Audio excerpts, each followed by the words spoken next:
Hello बच्चों, तो चलिए इस प्रश्न को पढ़ते हैं। यदि a बराबर आव्यूह 0 - 1 2 4 3 - 4 और b बराबर आव्यूह 4 0 1 3 2 6 हो तो सत्यापित कीजिए कि a डैश का डैश a के बराबर आएगा। ठीक है, तो यहाँ पर देखो a और b आव्यूह दिए हुए हैं और हमें सत्यापित करना है कि a डैश का जो डैश है वो a के बराबर आएगा।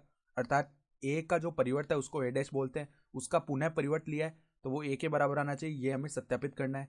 तो प्रश्न में आगे बढ़ने से पहले इस प्रश्न से संबंधित जो मुख्य अवधारणा है उसकी हम चर्चा कर लेते हैं। तो देखो मुख्य अवधारणा, यदि यदि P एक आव्यूह हो किस प्रकार का, देखो A B C D E F ये अवयव है इसमें। ठीक है, तो अगर हम P डैश ज्ञात कर रहे हैं अर्थात इसका परिवर्त ज्ञात कर रहे हैं तो परिवर्त हम कैसे ज्ञात करते हैं किसी भी आव्यूह का, जो पंक्तियां होती है उनको स्तंभ बना देते हैं। ठीक है, या फिर ऐसे बोल दें कि स्तंभों को पंक्तियां बना देते हैं। तो देखो जो पहली पंक्ति है ABC इसको स्तंभ बना देते हैं तो ABC। ठीक है, और जो दूसरी पंक्ति है DEF इसको स्तंभ बना देते हैं तो DEF। तो ये इसका हो गया परिवर्त। ठीक है, तो हमें सत्यापित करना है कि A डैश का जो डैश है वो A के बराबर आएगा। तो पहले A डैश निकाल लेते हैं। तो यहाँ पर देखो जो पहली पंक्ति है 0 - 1 2 A में, इसको हम स्तंभ बना देते हैं तो 0 - 1 2।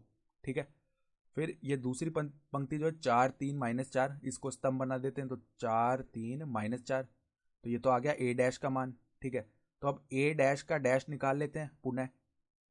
तो क्या करेंगे, ये जो पहली पंक्ति है 0 4 इसको स्तंभ बना देंगे तो 0 4। फिर जो दूसरी पंक्ति है -1 3 A डैश में इसको स्तंभ बनाते हैं तो -1 3। फिर जो तीसरी पंक्ति है 2 - 4 इसको स्तंभ बनाते हैं तो 2 - 4। और हम देख पा रहे हैं कि ये जो मान है ये किसके बराबर है, A के बराबर ही है। अतः हम क्या बोल सकते हैं, अतः A डैश का जो डैश आ रहा है वो किसके बराबर आ रहा है, A के बराबर आ रहा है। और यही हमें सत्यापित करना था।